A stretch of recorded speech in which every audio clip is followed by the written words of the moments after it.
everybody, and thanks for joining us today. My name is Jane Marinis, and I'm the Executive Director of Climate Diet, your host today. We're going to be talking about how bread helped build civilization. I think we all love bread, and I even tried to make some sourdough recently, but I won't go into that. I'm so proud and excited to be joined by two of my daughters today. Julia Marinis is going to lead off, and she is the senior scientist for evolutionary intelligences for a startup company in Australia. She might give you more detail on that. Julia is based in San Francisco, and she holds two master's degrees, one from the University of California at Berkeley, where she lives, and one from American Space University in Strasbourg, France. And then the second part of our show is a cooking segment with Erin Marinis, a fabulous plant-based cook, and she is a plant-based entrepreneur in Tampa, Florida. And she's also a cooking show host for Bloom TV there as well. So welcome to both of my daughters, and you'll enjoy their presentations. So again, my name is Jane Marinis, and I started Climate Diet as a nonprofit located in the Washington, D.C. suburbs, after reading a report that talked about the connection between what we eat and the climate. And I had been a vegetarian and a vegan for 20 years, so it surprised me to hear about this connection, and that I hadn't heard about it previously after being a vegan for 20 years. So, and I was just retiring from the government. So I did some Google searches. I couldn't find anybody that was actually working on this topic. And so I started Climate Diet. And so I want to tell you a little bit about what we do, and then we'll move to bread and food. So let me pull up, I have a PowerPoint. Let me pull that up and try and share it with you. So we're talking about from grains to glory and how bread built civilization. And then we're going to be talking again about the future of food, veganism, Erin Marinis. And so the first part of this is really just talking about what's going on in our environment. I think we all know it's getting hotter and hotter. And in fact, 2025 was one of the 3 hottest years on record. Beginning in the 1800s, the global average temperature since then has risen 1.6 degrees Celsius above pre-industrial levels, passing the 1.5 degrees centigrade threshold that was set by the UN Paris Agreement for 3 consecutive years. So we've gone way beyond what our global leaders, our global climate leaders, have wanted to stay behind. So it's leading to extreme weather events and environmental impacts. And all the 10 hottest years on record have occurred since 2015. So, you know, all of this is not good. Increasing frequency of dangerous heat days in 2025. Human-induced climate change contributed to an average of 41 days of dangerous heat worldwide.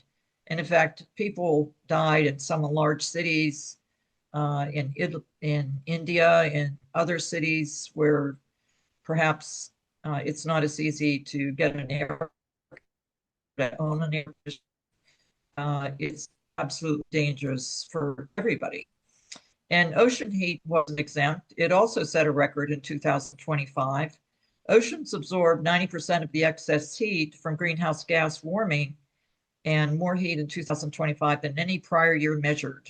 And this is more dangerous for fish, but also accelerating ice melt and sea level rise. So hitting cities that are coastal, LA, New York, other cities. And so we also simultaneously, in ice melt, it was a record low Antarctic sea ice. As of March 2025, the sea ice extent reached its lowest level in 47 years, 500,000 square kilometers below the record in 2018, and that's from the National Snow and Ice Data Center. And then what else was this causing? Well, wildfires in Los Angeles. We remember those from a year ago. Horrible. Thousands of homes burnt to the ground. They're still rebuilding. But a study found that a combination of climate effects, including decreased global heating and prolonged dry seasons, significantly heightened the risk and severity of the wildfires. You had trees that were dying and were just tinder. So there's been a lot of, again, impacts, adaptation, and vulnerability from these changes. Half of the world's population is threatened by water shortages. Extreme weather events are becoming more frequent and severe, and more than 41% of the world's species are at high risk of extinction as the global temperatures rise. And surprisingly, there's little discussion of the impacts on climate change from meat production. Here's a little visual that I'm going to play, and this shows you, oops. Okay, Jane, you want to go with the video for the climate? Can you click on that and see if it works for you? It shows basically how temperatures rose from 1850 to the current time. We'll just move on. No, we can see that on the screen. So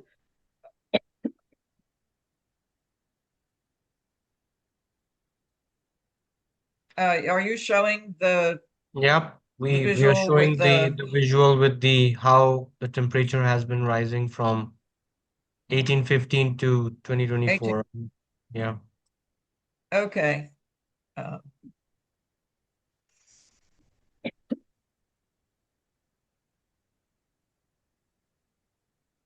Okay.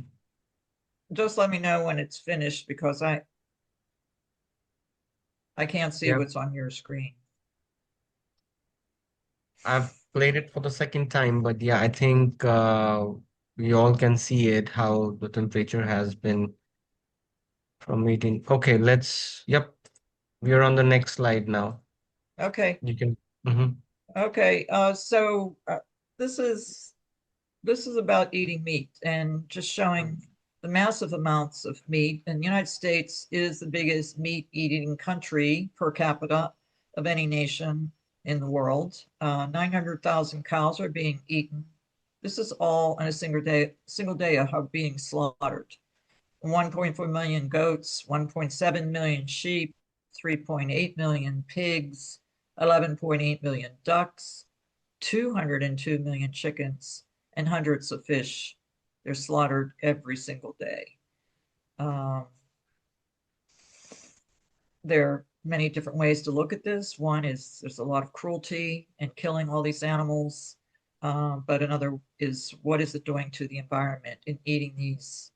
So let's move on to this chart showing greenhouse gas emissions. It says across the supply chain, really it's by food products, and the very top line, everyone can see this, is beef. And by far and away, it's massively more impactful in producing greenhouse gas emissions than anybody else. Don't look at the second one. I put blinders on for that one, but lamb and mutton is next, and then beef from dairy herds is fourth. Coffee, another one I'm trying to ignore, but shrimp. And so you can see if you go down, to the bottom, you have milk, tofu, tomatoes, hardly any impact from greenhouse gases. This is another chart showing methane emissions by sector. And again, this is showing agriculture at the very top, and it's the largest contributor to per capita methane emissions globally by sector, especially from livestock like cattle, followed closely by the energy sector. But people don't realize that there's more impact, and we have another slide on this later,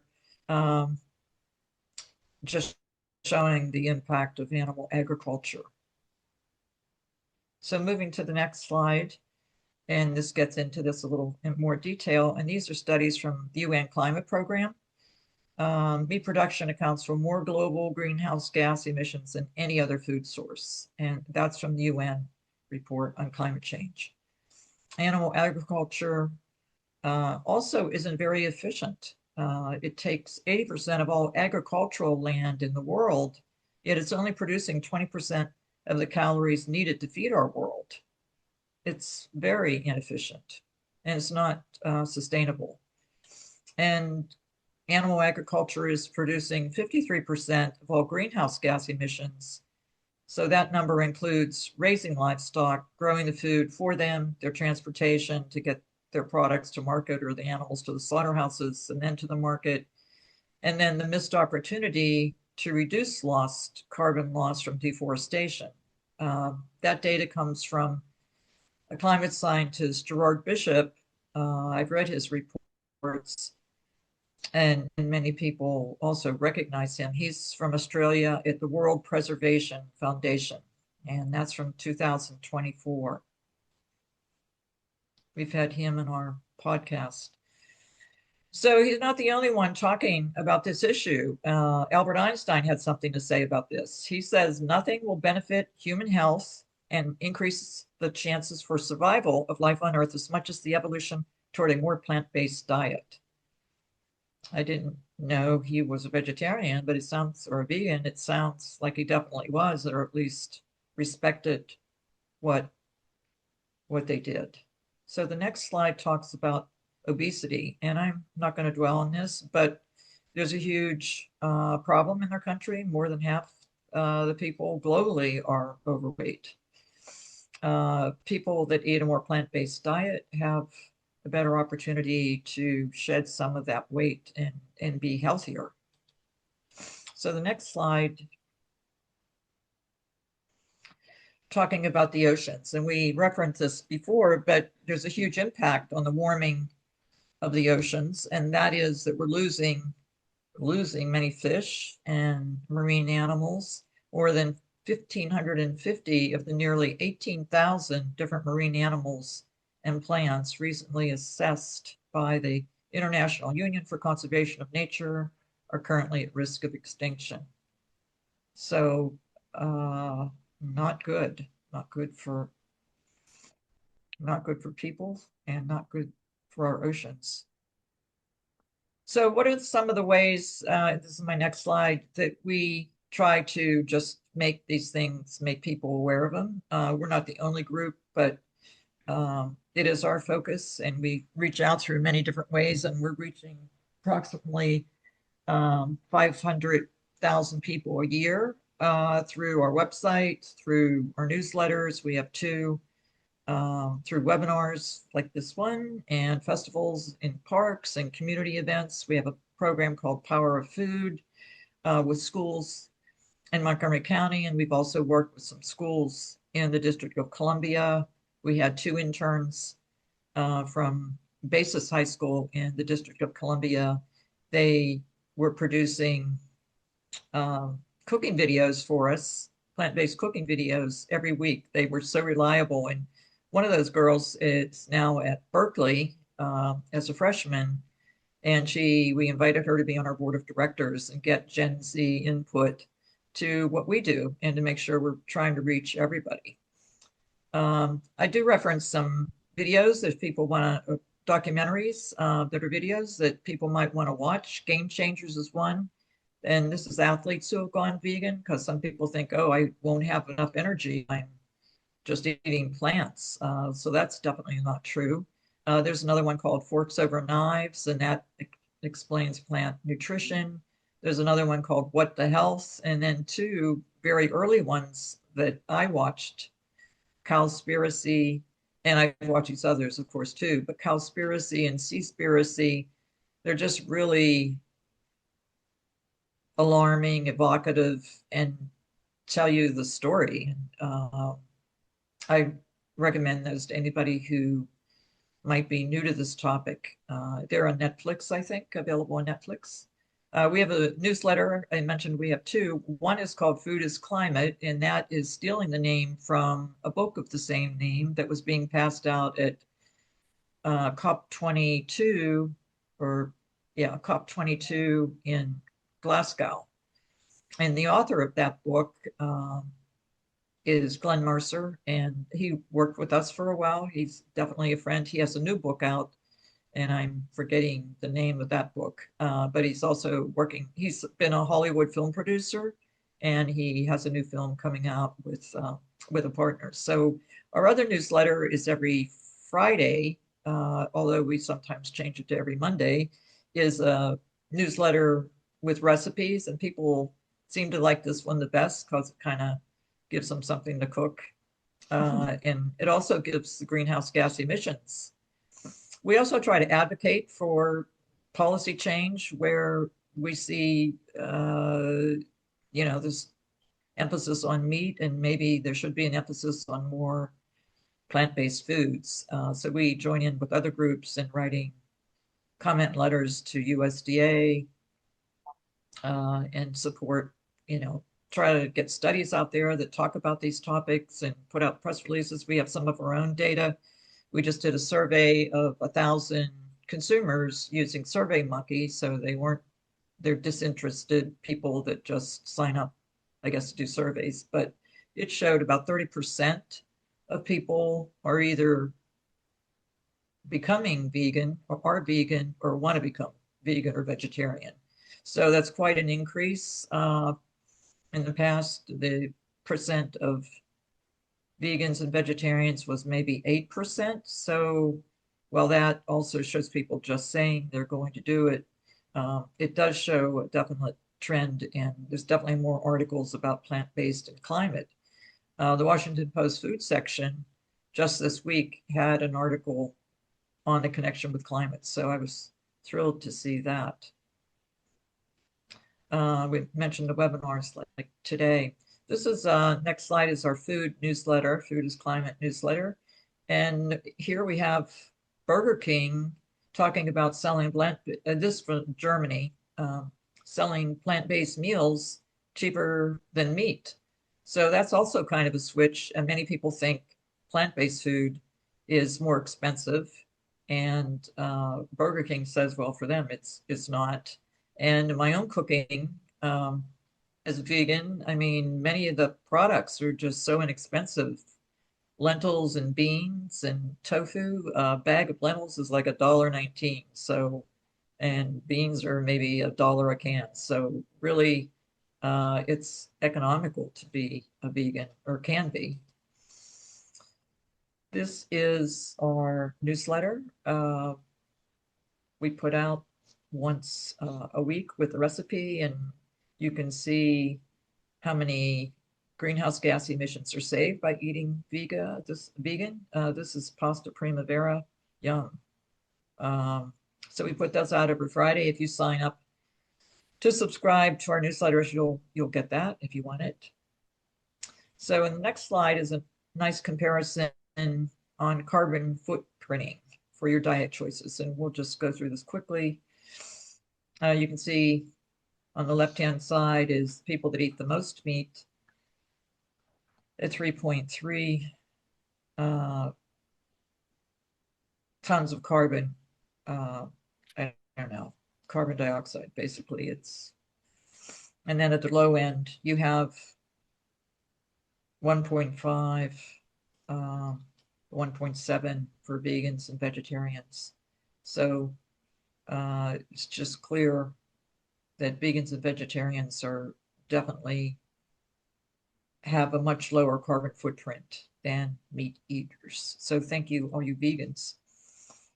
So we also try to just encourage people to just give up meat one day a week.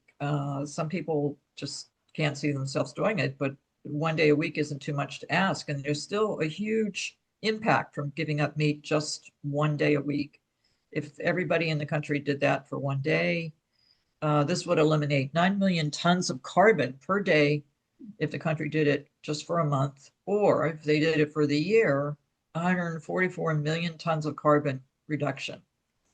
So to produce a similar carbon reduction with passenger cars would take replacing 8 to 10 million vehicles with electric vehicles. So you do the comparison. I think it's easier to give up meat. So what can we all do? Despair is not an option. So we can, you can buy an electric vehicle, or maybe you just start eating a plant-based diet 1 day a week. Take our meat down pledge. It's not too hard, really. And there is a huge campaign going on from the meat industry, a disinformation campaign. It's actually many pieces to that campaign, but they're really trying to discredit scientific findings about health and sustainability and trying to counteract the rise of plant-based alternatives. They're using tactics that were used by tobacco and the fossil fuel industries previously, trying to suggest animal agriculture, a greenwashing animal agriculture. So these are some of their strategies: smear campaigns, targeting younger generations, normalizing meat and dairy consumption, rejecting the environmental concerns that we know are true. So, and these are some of the specific campaigns that are out there. They're paying a lot of money to do that. So I just want to mention some of our partners, and this kind of wraps up my part of our program today. We work with Physicians Committee for Responsible Medicine, the Farm Animal Rights Movement.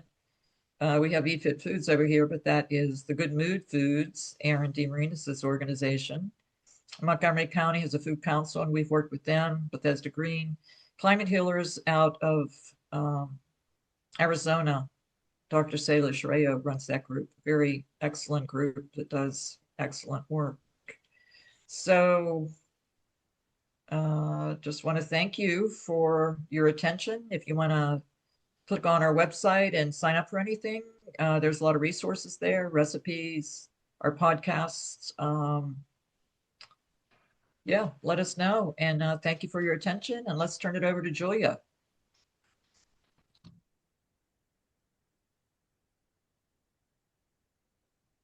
All right. Well, thank you so much, Mom. Um, my name is Julia DeMarinis, and I might ask, I think I see Sylvia and Gloria don't have their Having mics trouble hearing muted. you.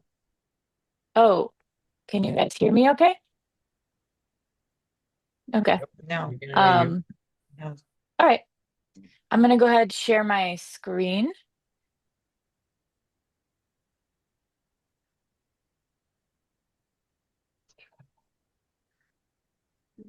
Let me know if you give me a thumbs up if you can see this. Okay, great. All right. So this is going to be a really fun presentation, I think.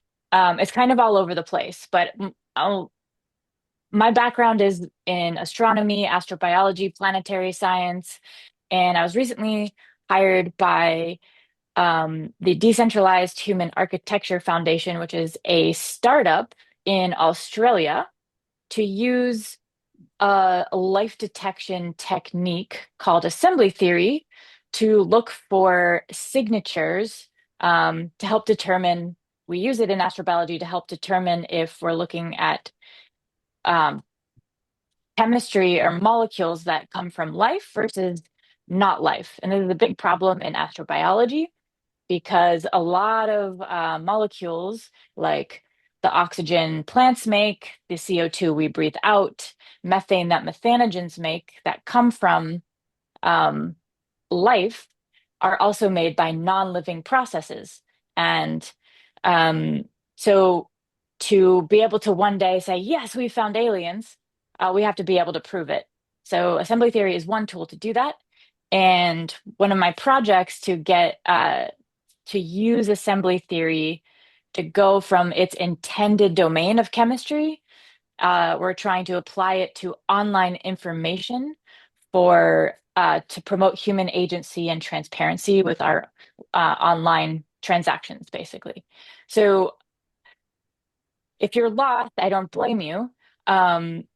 the project that I'm working on, getting comfortable and equipped to use assembly theory, which is a new theory, is applying it to the evolution of bread to look for signatures in bread that show evolving intelligences. I'm not going to go too much into that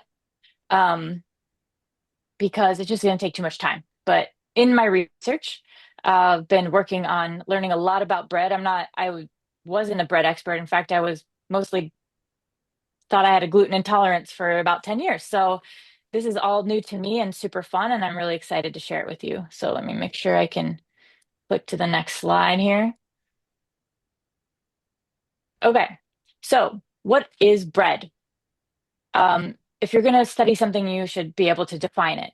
And bread takes many forms. I'm just going to say any processed cereal or starch that has been gelatinized, so like kind of processed, soaked in water to form sort of a dough and then baked or heated.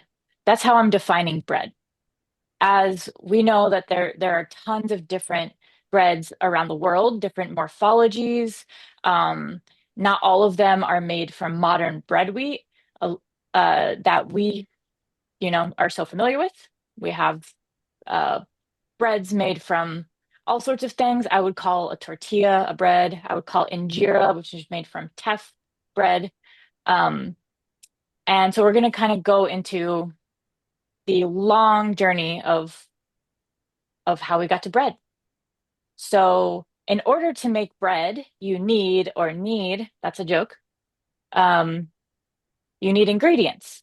What are the ingredients? If you want to like type in the chat or unmute and shout out, you're welcome to at this point. What do we need to make bread? Flour. Someone go for it. Flour. Water. Where does water? Yeast. Yep.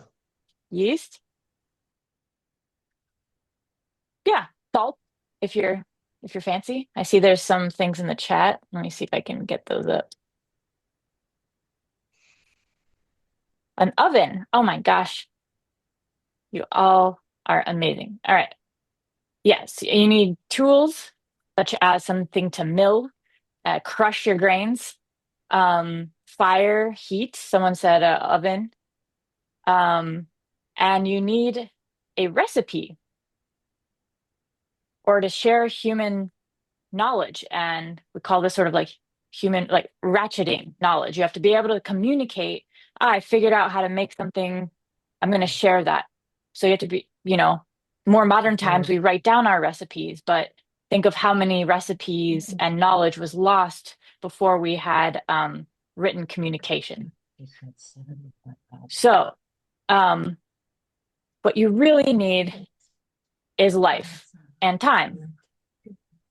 Where did cereals come from? Well, they're plants, yeast and bacteria, they're microbes.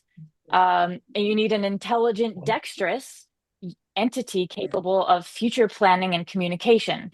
A lot of what animals that maybe we wouldn't classify as intelligent don't have the ability to plan for the future. So they react instantly to whatever they're encountering.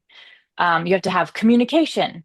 So the intelligent, dexterous entity we have on our planet, we call those hominids, and more modern hominins we call Homo sapiens. You also need a planet with the right conditions to allow for life, right? To allow for complex chemistry for a long time, a few billion years, to evolve life. Then you need complex life, and then you need intelligent life. So where did these conditions come into play? Before I get into that, like, why bread? Why is an astrobiologist who looks for life in the universe interested in bread?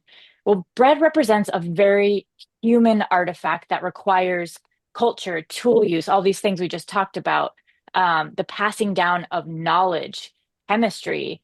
It's an important signal in our history that enabled human population to expand rapidly. So I would argue that bread is a technosignature, a sign of technology of human civilization. And if anyone is familiar with Connection. Carl Sagan, he created these like Voyager Pioneer plaques, helped to do that. So those are technosignatures that we've put into space. So I would argue that bread is one that we have from our civilization on Earth. And another Carl Sagan quote, "If you want to bake an apple pie from scratch, you must first invent the universe." So because I'm an astronomer and I love this stuff, we first had to make the periodic table. We had to have elements that came together to form complex chemistry to make life. And we're going to have to take a big step back 14 billion years ago, all the way to the Big Bang. I'm going to go through some quick cosmic history because I cannot help myself. So 14 billion years ago, about, Big Bang created the first elements, hydrogen, helium, and a little bit of lithium. But you can't really make terrestrial or rocky planets from these elements. These elements form together to form stars, and those stars eventually used heavier elements in those cores and then exploded in violent deaths we call supernovas. We call those population 3 stars. They were the first stars. Then from the exploded guts of those stars, we had new stars forming out of more heavier or enriched elements. And then we had supernovas all over again. So it took a long time to get the heavier ingredients that we could even have planets to have the right conditions to have life in complex chemistry. So you can't form rocky planets out of light gases. So it took around 6 to 9 billion years of cosmic evolution just to get the right ingredients for life and the right concentration of them in the cosmos.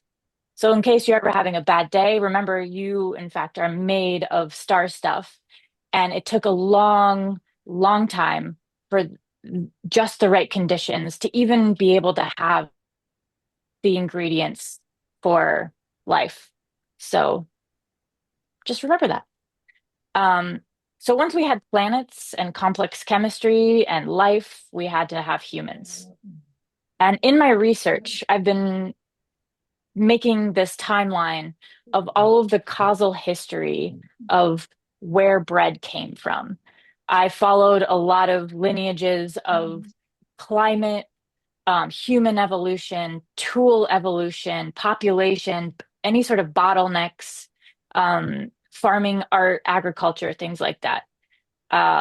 And I have not finished this yet. It might not even be possible to really get the entire causal history that was required because a lot of it is conjecture based on the evidence we have. But not all of it is preserved. But what we do have preserved is fossils. So around 7 million years ago in Africa, there was something happening not only to the climate, but to the primates that were around. So interestingly enough, there was some glacial melting around this time that caused a lot of, I think, cyanobacteria or algal blooms to take in a lot of CO2 and actually disrupted the climate. And we went from more forested area to savanna in Africa and in other places too. So it became more arid, trees became thinner, and one group of primates figured out that if they could walk between trees, which had never happened before, they survived better. So bipedalism was selected for that's when we split from other primates. So this was about 7 million years ago. And over that time, a lot of different human or human-like, we call those hominins for short, came about, died off. We intermixed with some more modern ones, and we'll go sort of into the brief history of that because to get to agriculture, we first had to have tools. The first grinding stones that we found, I believe these were called, I might butcher this, I think these were called Lamequian. Different tools have different names based on like how they were knapped. Um, so 3 million years ago is the most earliest. We have evolved a lot more since then. So that's pretty long time ago. Jumping to 1 million years ago, we had a lot of glaciations and climate bottlenecks, and a lot of flora and fauna are dictated by climate and the evolutionary adaptations that those species had to, take advantage of to survive. And humans are part of that, and we almost didn't make it. Around 1 million years ago, there was a big glacial maximum. And this, sorry to put some charts on you, but this is about 1 million years ago. There's a severe bottleneck where there was estimated to be fewer than about 1,280 individuals around. So there might have been a time where like we might not even be sitting here today if that, basically handful of humans didn't survive this bottleneck. That really presented a loss in genetic diversity. And almost we had maybe 98.7% of humans were lost during that time. But we made it through. And we're going to jump forward in time. We had to be able to get to bread, we had to be able to digest starch and cook. So again, we required tools and fire.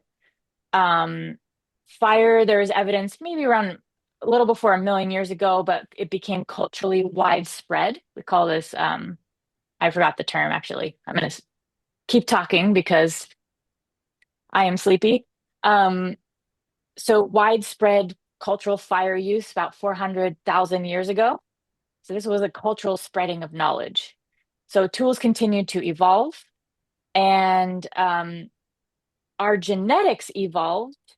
The amylase genetic halotype that's found in our saliva and our pancreas came about around then and continued to evolve. This let us digest starch. Some of the oldest true millstones or grindstones were found in Australia that have been in continuous use for 65,000 years. So just imagine how long we've been processing our food.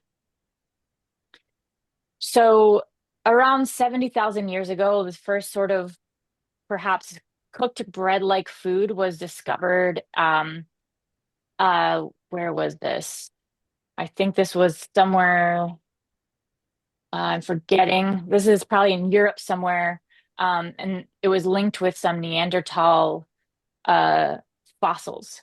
So they looked at these old grindstones and discovered that there's some bread-like food being made here.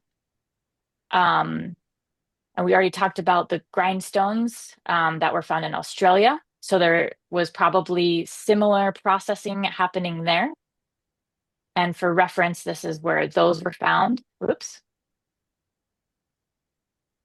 We're going to jump forward in time. We had a lot of human migration, and around 15,000 years ago, probably a little more recent, is starting to have the beginnings of agriculture. And interestingly, we were cooking proto bread much, much before the rise of agriculture, which really started maybe around 10,000 years ago. But we have fossil evidence of cooked bread 14,500 years ago in Jordan. And this is what it looks like. Not too appetizing. But this surprised a lot of people because we didn't have widespread farming and agriculture at this time. But if you want to know how they made that bread, it was made from flour from wild wheat and barley, pounded tubers of wild plants, and sedges, like rushes, that were all kind of ground together in water to make a batter or dough, and then baked on hot stones around a fire. So similar to our bread, in terms of they had some, grains in them, but also very different. So a lot of this happened, we call this the cradle, or the Fertile Crescent, rather, in this area. And early wheat and barley. But it took a while, and it took a while for us to kind of cultivate wheat. And I wanted to put this really confusing picture up here because I wanted to say, like, it was hard to make this presentation because there's so many interconnected things to consider, and everything impacts one another. And you'll see a little bit more of this, but like, war, epidemics, famine. We already saw that there were some climate bottlenecks, and sometimes we'll see in a little bit that there were some food shortages that really impacted society. So this is a screen grab from an amazing presentation. And if you're interested in this, I would Google, and I'm happy to put the link in the chat, Origin of Agriculture. I think it's just the Origin of Agriculture, Domestication. And there's a talk by Dr. Fuller, who's pictured here in the right. He goes through the differences between domestication, cultivation, and agriculture. And we're going to go a little bit into that. So it took about 4,000 years for wheat to be domesticated. And it took a lot of hybridization that was probably dictated by climate events as well. There was some glaciation happening that hybridized early like wild grains to make modern wheat. And that whole process took 4,000 years about. And this was around maybe 12,000 years ago to 8,000 years ago. Some noticeable differences when humans started intervening and we domesticated grains. There's also kind of a trope going on that says grains domesticated us. Because before we domesticated grains, we were more nomadic, like a little hunter-gatherer. We weren't sedentary. So if we wanted to expand populations, we had to have reliable food sources. So in order to do that, you had to farm. You can't be traveling around and farm. So we became more sedentary because of our love of the carb. I don't blame them. And in terms of genetics, we're looking at what we call alleles. So the genetic kind of deletions and subtractions of our like mutations that has happened. We can see these domestication events. So this is many thousand years ago. And Okay. we see, Judy, I hear your phone. Could you please mute? Judy, thank you. Okay. You're getting it better. So it took a while to domesticate. We can see that in evidence of genetics going back through time, and ability to digest starchy foods, again, traveled with domestication. So we have some of the earliest genetic ability for us to digest these more starchy foods start to spread out, and like the more recent abilities were in Northern Europe, Scandinavia, and Greenland. So we had a lot of migration, and migration took genetics with us. And in modern Mesopotamia, we had sort of, I would say, kind of the birth of true bread making. You probably are familiar with flatbreads like pita. Later on, Egyptians started leavening their bread, adding yeast and starter to it. Then it traveled through the Mediterranean and incorporating new ingredients and new techniques. And the morphology of bread truly started to explode. And I wanted to put this image here because there is not just wheat happening. There are many different civilizations that arose that weren't always prioritizing wheat. We had a lot of different cereals that were domesticated that were the founding kind of domestication crops for a lot of different civilizations. And just cereals were not the only thing. There was animals and other like legumes and things. So in the Middle Ages, we're kind of stepping forward. Um, Bread was essential, and most people were making it in their house. It was a very labor-intense process. I don't know if anyone tried to make sourdough during the pandemic, but I recently tried to, and it's a lot of steps. So it was a highly skilled profession, um, and there was a crackdown of like you weren't really allowed to bake your bread at home, and you had to go to these like baking centers, and there was taxes on it to bake your bread in a communal kind of hearth or oven. So um, we started fermenting more readily. Sourdough became popular during this time, sourdough starter. And there was also a link between beer making and bread making. So kind of around this time, there was just a huge, I don't know, morphology growth, exponential different types of forms that were unique to each culture, and some of them were, became widespread and global.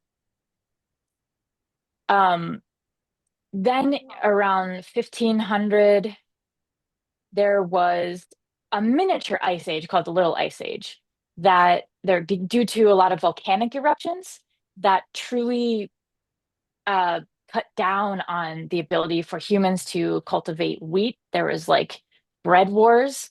Um, there was some. I'm gonna mess up the facts, but there was like I believe a king who had declared that he couldn't get bread, and that was a problem. So because of grain shortages, um, it was very hard to get our products like wheat around, and that became uh, another sort of disruption in human population.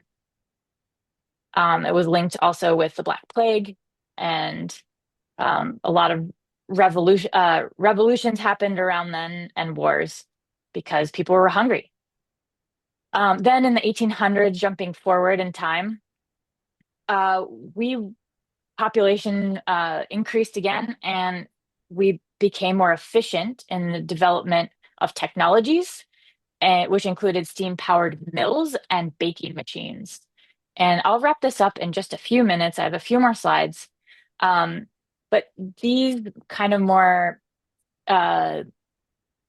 these technologies allowed for bread to be mass produced, but that didn't always mean it was healthy. So there was a trend where we became good at using mechanical mills instead of stone mills, and the heat from that actually destroyed some good enzymes that allowed for essential nutrients and vitamins to be formed in the bread making process that were no longer there.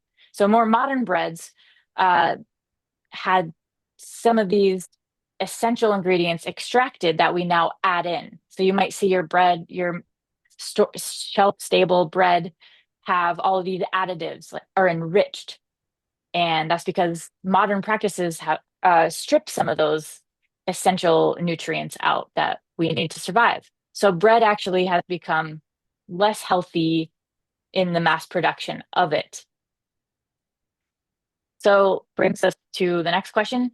Is or was bread healthy? Well, it used to be. And as I just mentioned, techniques like sourdough are actually pretty good in terms of like we have a lot of more gluten intolerance.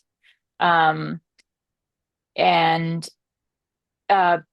wheat is really hard to digest. So sourdough fermentation helps to break down some of that wheat gluten and make it a little easier for us to digest. And more modern wheat, depending on where you are, which country you're in, has been selected for high content of gluten and protein to give bread its ability to like stick together. So easier to bake. And there's a lot of research on this. It's pretty fascinating. Interestingly, speaking of health, there were some weird trends. 1920s, we didn't quite understand the effects of radiation, but there was radium bread for a minute. And for my job, I'm looking for signatures that sort of define or show intelligences in the evolution of bread.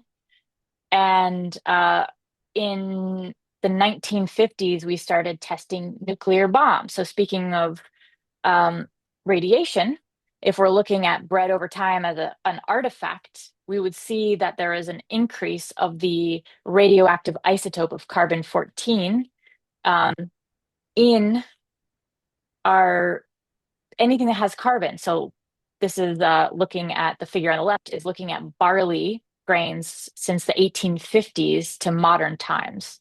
So we have this spike in radioactive carbon-14 that if an alien were to come down and have our timeline of bread or wheat or barley, they would see something really interesting here that might indicate a very technologically advanced society that was perhaps able to split the atom. So I talked a lot. I have a summary of this in a Medium post if you want to Google bread as a technosignature of humanity. I'm about to come out with a new one that kind of talks more about the evolution and signatures of bread that I'm looking at if you're interested in that. And with that, I'll say thank you so much. And I will stop sharing. And take it away, Erin. Or maybe I should pause for questions.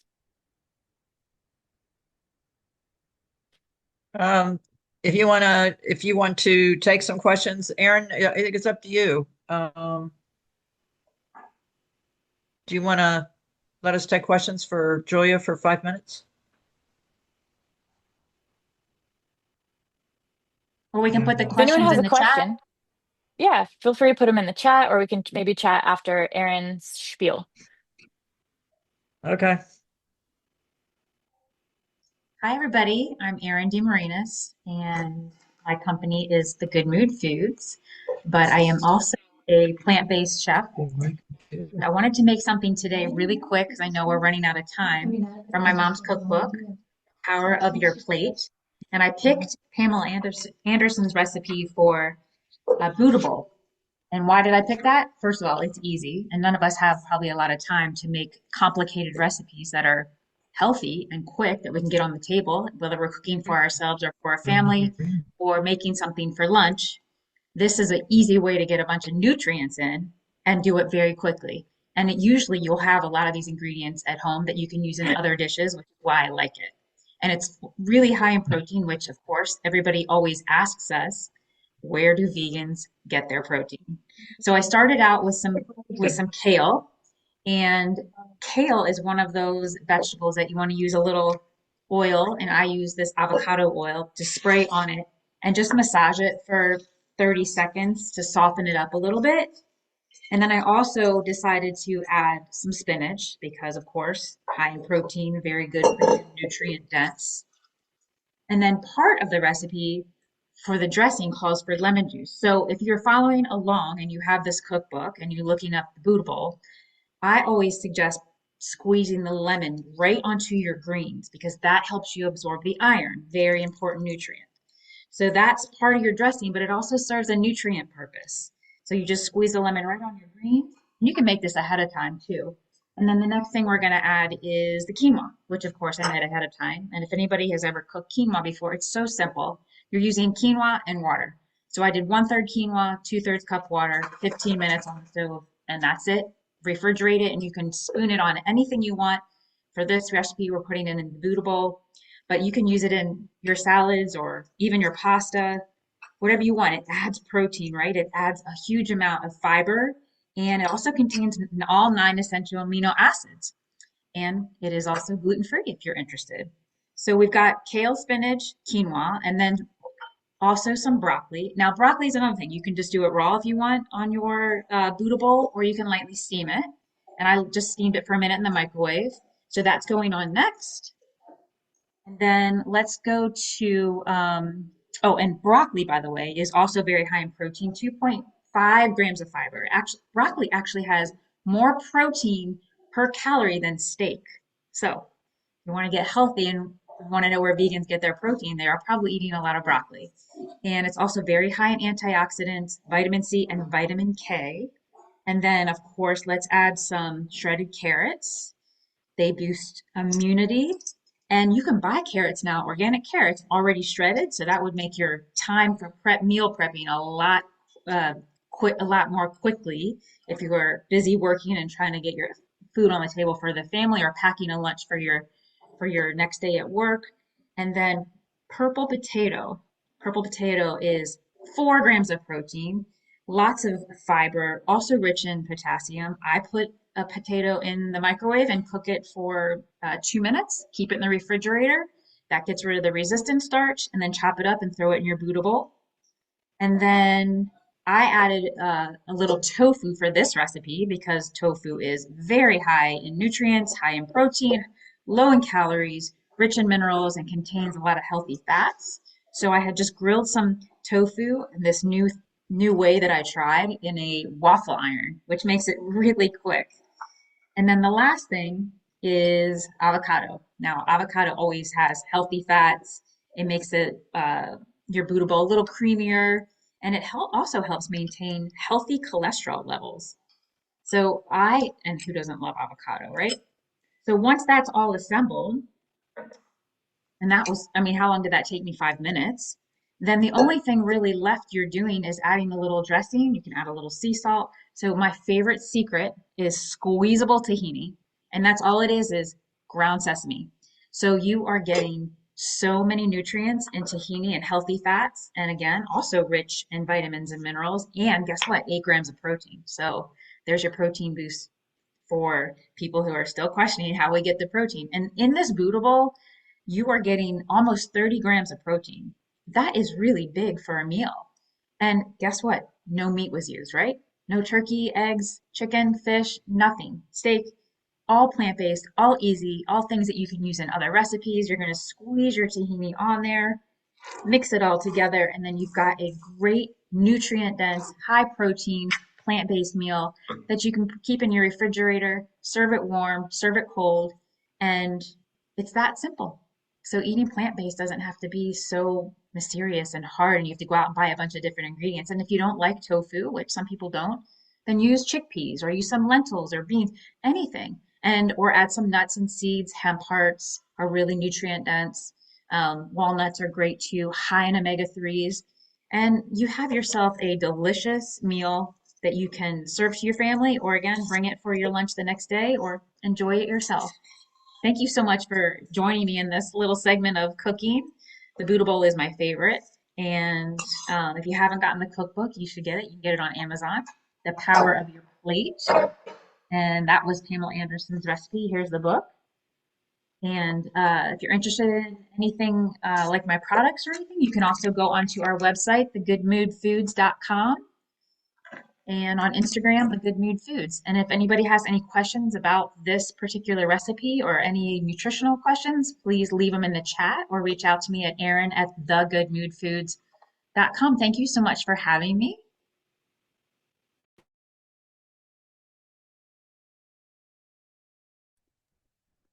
Right, Thank Jane. you also. Yeah. Jane, over to you. I'd just like to open it up for questions. I think those presentations were very interesting, so thank you both. Julia, that's very new information for, I think, many of us. So it's very interesting to hear that. But let's see, we have some, I think, comments or questions in the chat, or people can just raise their hand, or we can all just say goodbye. Too new. Let's see. Thank you. Thank you.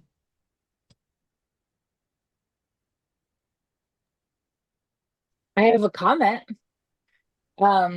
Everyone likes Yeah, to think that like uh cavemen, paleo people were all meat eaters, but there's a lot of evidence that they were relied heavily on plant-based foods for. So if anyone's like, "Oh, I'm on the paleo diet," be like, "Yeah, that must include a ton of vegetables." So, yeah, cavemen ate plants.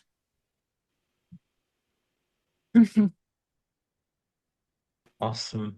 All right We know then. what kind of plant? Um, yeah, whatever was around, like probably wild grains, tubers, sedges, yeah, things like that, probably nuts and berries, depending on where they were. And of course, hunting, but yeah, but for plants, that'd be it.